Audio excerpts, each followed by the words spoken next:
Abby Martin calls herself a journalist, but her record says otherwise. First, she faced Mosab Hassan Yousef, son of Hamas, and he destroyed her pro-Hamas talking points on Piers Morgan Uncensored. Now she's back, debating IDF Colonel Jonathan Conricus, and once again, she refuses to condemn Hamas, defends their right to armed resistance, and even calls Jonathan a Nazi on live TV. Watch both debates and decide for yourself. Is Abby a journalist or a mouthpiece for Hamas? You will be remembered no differently than the officers of the Third Reich. You will be remembered no differently than the officers of the Third Reich. You will be remembered in the dustbin of history. I know you rehearsed that line. Oh, come I'm sure on, you rehearsed man. that line, but it's really pitiful. Come on, you can do better. You're a smart woman. You can do better. You've written books. You've narrated movies. You could do better. And I'm a bit insulted that that is what you've come up with against me. Really? All this dilemma, you're going with your whatever morality. This is war. In war, people die. You need to wake up to this reality, accept it. Stop this denial. We are in the face of savages who hijacked an entire society. This is a very difficult war. No other army can do the job, and I'm not willing to risk thousands of lives of foot soldiers to deal with this type of savages who hijacked the entire society. 100,000 people could have died. Israel is doing everything they could. Don't reduce it to the point, do you have statistics? Who cares? The reality on the ground, Hamas must go. The only side want Hamas to stay is the Iranian Ayatollah, and for some stupid reason, Karen in America wants Hamas to stay. But the Arab world, let me tell you something, Jordan, Egypt, Saudi Arabia, the majority of the Arab world, we are Arabs. I am Arab. We are not Palestinians. We don't want Hamas. We don't want Islam. We want Islamists out of power. Okay. It's as simple as that. All right. They have been killing Jewish and Arab children. Right. This is not your game. This is not her game. It's not about statistics. It's not a game. It's about doing the correct thing of removing Hamas from power. Mossad, end of the story. let me interrupt. As we speak, the intelligence services of the Arab world, all of them in a joint operation room with Israel to rid of Hamas. I don't care about some politician trying to make a political statement. It's false. The reality on the ground, we don't want Hamas. We don't want Islamists. We don't want this anarchy, this revolution without a moral compass. We don't want to globalize it. We don't want to bring it to the United States. The game is over. Hamas is out, and their death warranty has been issued. It's a finished job. All right, and we are going into Rafah, and we are going to eliminate every last one of them. I am a man of the field. I fought against Hamas as part of intelligence, legitimate intelligence organization, against savage group that were targeting civilians in suicide bombing attacks, waves of suicide bombing attacks that they killed people indiscriminately. So Abby today want me for some reason to apologize for saving human life, because my truth challenges her convenient truth. Abby does not have the authority. She's just a self-appointed low-grade journalist. How can you be a journalist and you call this a genocide, ethnic cleansing? And she just keep repeating ethnic cleansing, genocide, colonialism, etc. None of it is real, including Palestine. It's only in your head. None of it is existential. Palestine was never born. How can you free it? It was never there. It's just a colonial entity, and some people choose to make it into a national identity. And this parrot has been just repeating Hamas propaganda. Marwan Barghouti that she's talking about him, she never met him. I knew Marwan before he got to power. He's a criminal. He killed 5 people. He has blood on his hands. He cheated on his wife. He has a secret son that he never revealed it to the public. Of course, I can criticize him, and I can criticize all the criminals that I know personally. She's been there only for a visit, and maybe she had some falafel sandwich, and she really was blown away of the Palestinian experience. There is no such a thing as Palestine. It's about time to retire, find a different job. You're not a journalist. You don't qualify even to be a mother. Wow. Should the people who live in Gaza and on the West Bank, should they be entitled to the same human rights as Israelis? If they have equal responsibility as the decent citizens of the State of Israel, that includes Arabs, Jews, Christians, and all other citizens of the State of Israel, then yes, they have equal rights. But if they are not taking their responsibility, if they are using violence, sending suicide bombers, and killing babies, kidnapping a 1-year-old, you know, how do you answer to the mother and to the mothers of the hostages and all those who got killed on October 7? You know, it's very easy to just try to delegitimize Israel. This is what Abby and her likes have been trying to do for so long. But they don't have the moral power to say what Hamas did, all the waves of suicide bombing attacks. October 7, that was a genocide. That was a genocide. So stop spreading the false narrative.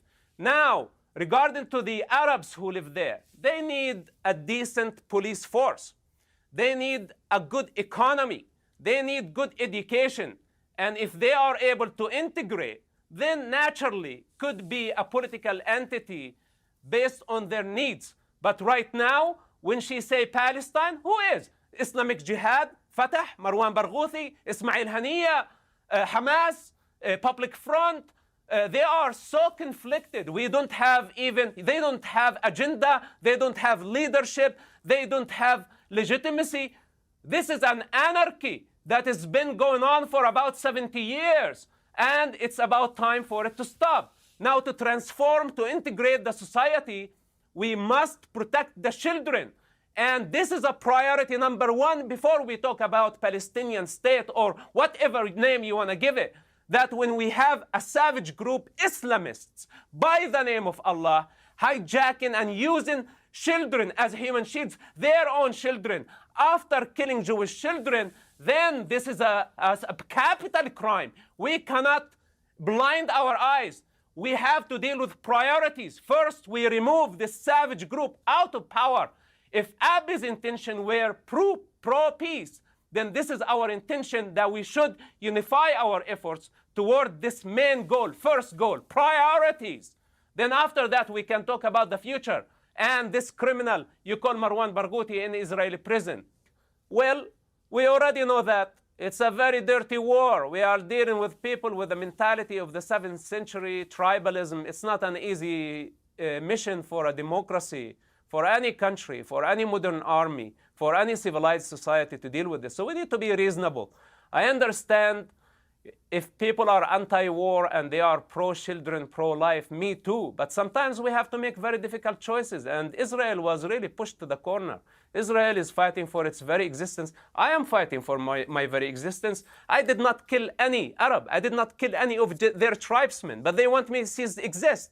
Why? Because I criticize their religion. I criticize their stupid ideas that are leading towards global chaos. And instead of spreading the narrative, the victim narrative, what we need to do actually, we need to localize it, not globalize it. And we need to be reasonable of our expectations from a democracy in the middle of crisis.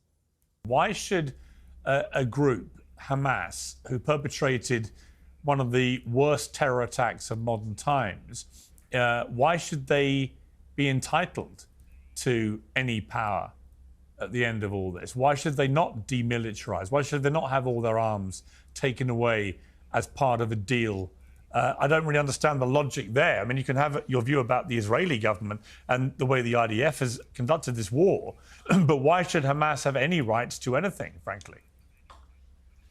Well, Hamas already has said many, many times that they would completely relinquish governing authority. They have already said that they But why should they keep their arms, though? Gaza Strip. That's not enough.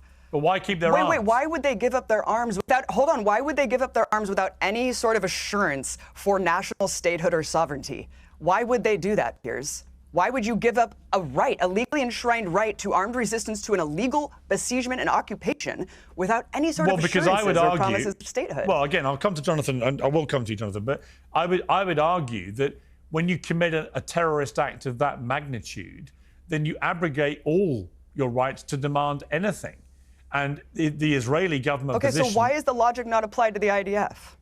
Well, I'll come to Jonathan for that question in a moment, but I'm just curious why you would think that Hamas has any rights about any of this. I mean, surely when you do what they did on October the 7th 2 years ago, in that moment, you surrender your right to anything. You can ask for it, but you don't have any rights left. I mean, you're basically saying, we are a despicable terror group, we're committing this outrage, and we're going to kidnap and kill and maim and do all the rest of it, but at the end of it, we want rights to demand things. That's not really how it works with terror groups. Well, that's exactly what Israel's doing. For the last 2 years, we've been seeing the most bloody genocide on steroids. This is Israel for who it is. This is their true nature and character. So why on earth do they get the right to make concessions? They are a rogue maniac state, killing all of their neighbors, bombing all of their neighbors. They need to be stopped. They need to be stopped. Why do they have any rights to demand concessions for the victims of the genocide that they're perpetrating, Piers? Okay. Why? All right. Well, let me ask Jonathan, why? Is that really the question, Piers, that you're asking me? Well, I think it's an interesting flip question to the one I asked, which I didn't really get a satisfactory response to, which is that actually, to me, Hamas have no right to demand anything here. And clearly, the Netanyahu government position is that we will carry on pulverizing Gaza until the last Hamas terrorist is left dead in the ground, as long as that takes. And everybody is intent on trying to stop that happening because of the collateral damage to so many civilians and so much property and so on. But of course, the flip side is the argument comes back, well, prior to October the 7th, and since October the 7th in particular, the Israeli government, many people on the Palestinian side believe, have behaved like a rogue terror state themselves. So what right do they have to determine what happens here afterwards? Yeah, I regret the parody. I think it's a totally false, dishonest, actually it's an absurd parody that is being made here. And I think it's very interesting to hear that, you know, even countries like Qatar, Turkey, Egypt, Pakistan, and a few other Muslim majority countries who have no long record of loving Israel or publishing positive statements or things that can be aligned with Israeli security interests, they are behind this initiative, and they are saying Hamas has no right to hold weapons, Hamas must be disarmed, Hamas should not govern the Gaza Strip, and Hamas must return all of the hostages. They're also asking, of course, demanding that Israel withdraw from the Gaza Strip and that there will be a pathway to a Palestinian state. And, you know, for most people who are normal and not consumed by Jew hatred and this feverish anger and hatred towards those annoying Jews who have their homeland in Israel, for most people who are sane, that makes sense. And it makes sense for Israel to actually dictate the terms against Hamas. It makes sense for Israel to defend itself, not only against October 7, but against an organization that has both written and said multiple times before October 7, during and after October 7, that it is their outspoken goal and intention to annihilate the Jewish state. So for me, there's really no question what needs to happen here. This war cannot and must not end without a defeated Hamas, without Hamas that is completely dismantled of its military capabilities, and without a fresh start for people in Gaza. And I think that those are the very basic prerequisites. We'll have to see now if Hamas, how clever they'll be able to be. And I think they maneuvered diplomatically pretty well. They said that they're going to return hostages. Teams are now in place in Sharm el-Sheikh in Egypt, and they're going to start discussing the details. But the Israeli and American, and actually Qatari condition is first hand over all the hostages, dead and murdered, and then we start negotiating on all of the long and very substantial list of the 21 points that remain.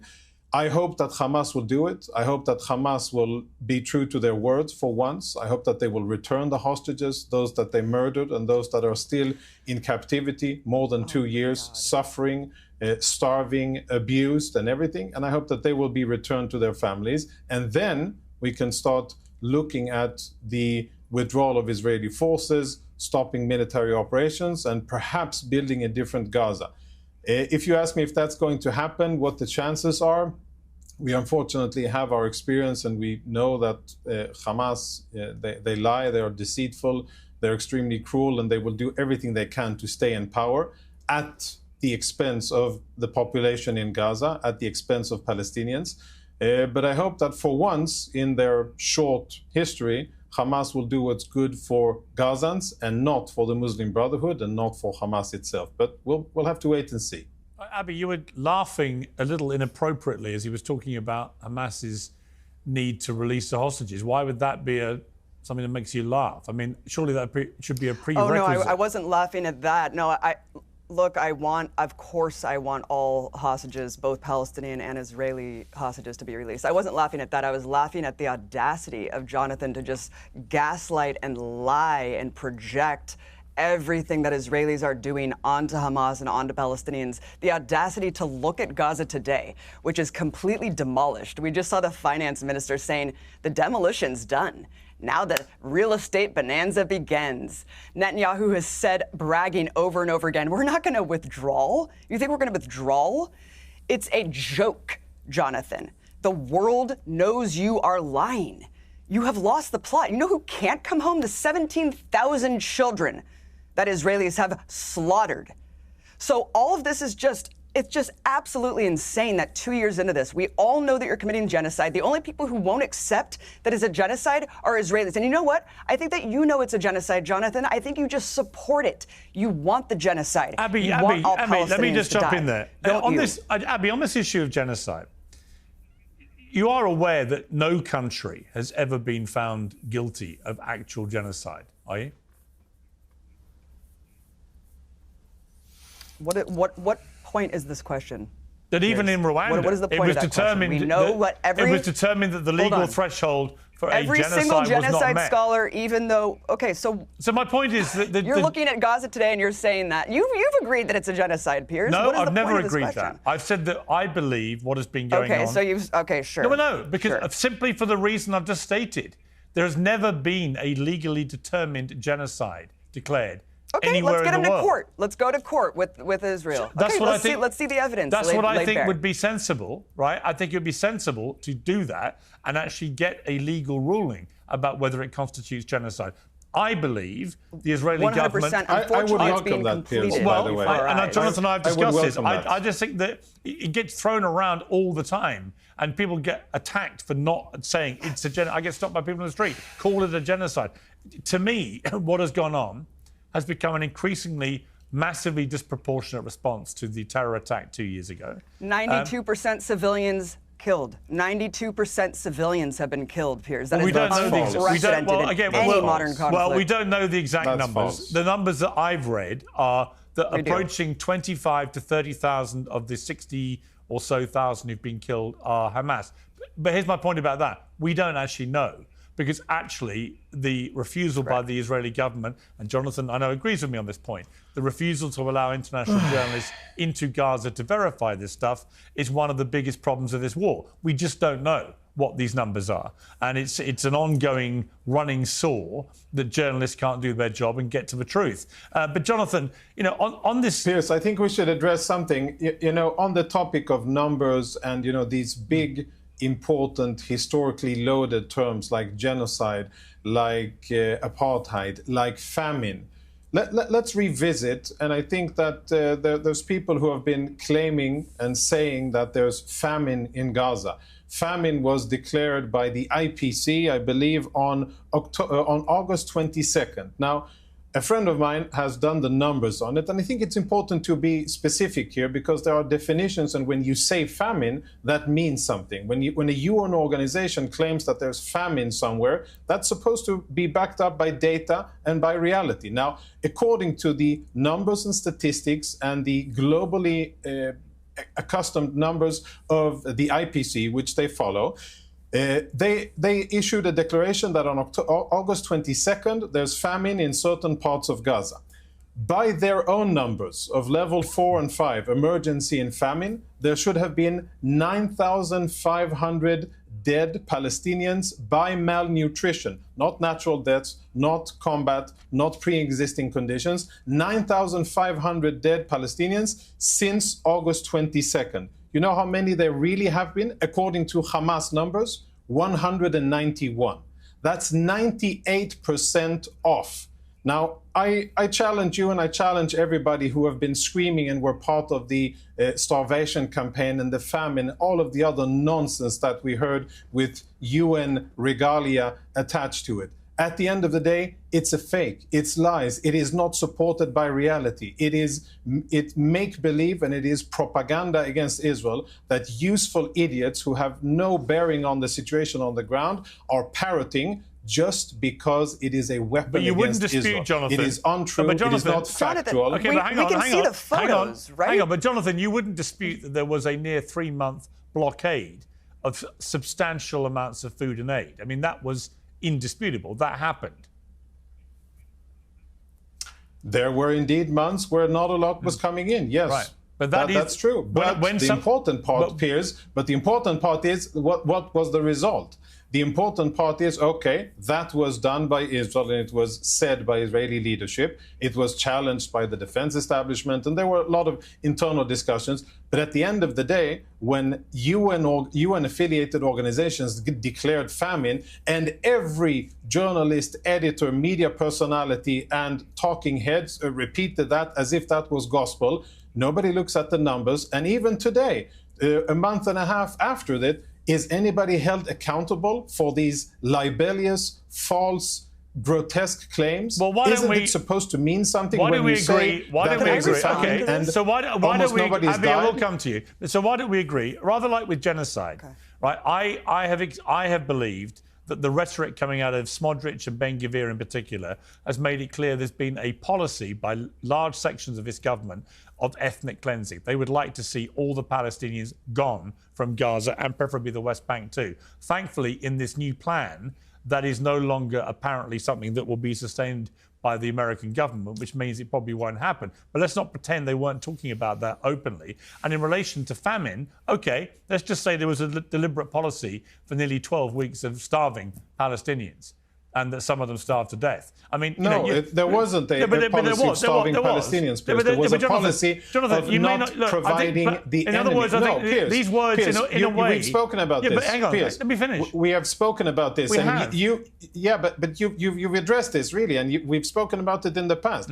There was indeed an Israeli policy. And by the way, I reject and I criticize and I do not accept the statements made by Smodrich and Ben-Gvir. I think that they are disgusting. I think that they are not representative of Israel. I think that they are fringe. I know we've had this discussion before. He's a minister and cabinet, etc. But I think that they do not represent the majority of Israel. And most importantly, they are not implemented on the ground by the IDF. And amongst the three of us, actually the one who knows what the IDF is doing and what the IDF isn't doing and what goes on in internal deliberations in Israel, I actually have access to that, and I can say, and that's one of the reasons why I am here and I speak about it publicly, is yes, there have been horrible, unethical calls by Israeli ministers that should be condemned. I condemn it. Most Israelis do, and they do not reflect what Israelis believe should be done. Is there a will for revenge against Palestinians for what they have been doing and what they did on October 7?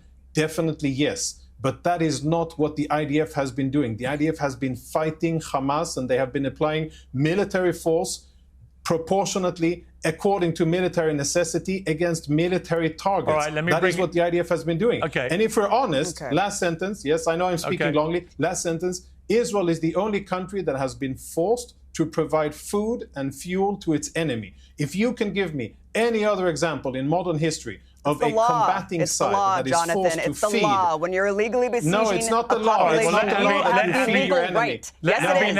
Yes, it is. No, it is not the law. It is not the law. It is not the law. Hang on. I'll let Jonathan, you have a good long stretch Jonathan, you've been talking Let endlessly. Abby now respond without interrupting her. Abby. Saying you my will name be remembered and, no differently than the officers of the Third Reich. You will be you will be remembered no differently than the officers of the Third Reich. You will be remembered in the dustbin of history. I know you rehearsed that line. Oh, come I'm sure you on, rehearsed man. that line, but it's really pitiful. Come on, you can do better. You're a smart woman. You can do better. You've written books. You've narrated movies. You could do better. And I'm a bit insulted that that is what you've come up with against me. Really? Well, what's your response to the rest of what I said, Jonathan? So you don't want to be compared to a Nazi officer. I'll gladly tell Why you. would you compare in the beginning? Abby, let me just jump in there. I mean, you're so out of bounds. Hang on, Jonathan. Abby, out of interest, why would you think that anybody watching this, when they hear you tell a Jewish man that he's basically a Nazi, the grandchild of a Holocaust survivor, by the way, whose grandfather's family was murdered. That is a winning point to make. Why would you not think in that moment, a lot of viewers go, what the hell are you talking about? Why would you be so offensive? Well, it's not offensive at all. It's not offensive at all. If you want to not be compared to Nazis, stop acting like Nazis. It's very simple. It's very simple. Stop doing what Nazis did and stop treating Palestinians like Jews in concentration camps, Jonathan. You are in your little eco bubble. You're so. I think you're consumed by hatred. No, you are, my friend.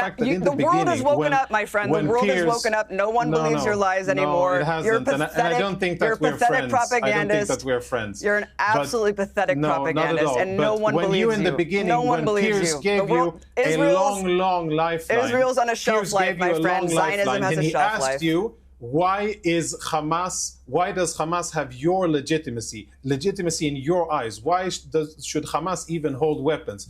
And you fumbled and stumbled and you couldn't bring yourself to say, well, actually, no, Hamas shouldn't have weapons because they're bloody heinous terrorists. That's the response that I would, I think it makes Israel sense for a person like you to say. Jonathan. But you couldn't bring yourself to say it. Why? Because you sympathize with them. Of course, I'm not going to say it. Because you believe that their resistance is legitimate. You believe, I'm sure, that Israel is very annoying and that we shouldn't exist where we are. I believe in the law. Yeah, no, you don't believe in the law. You don't believe in the law. You believe that we don't have a right to exist in our homeland. I've seen your movies. I've read some parts of your books. I've seen what you've done in Gaza. You've been propagating for Hamas. Israel should follow the law, Piers. Very simple. The solution is Israel to follow the law. I think you couldn't even bring yourself to say Hamas shouldn't have weapons. Everyone should follow the law. I've got to leave it there. Everyone should follow the law. We've run out of time, but I thank you both very much. Thank you.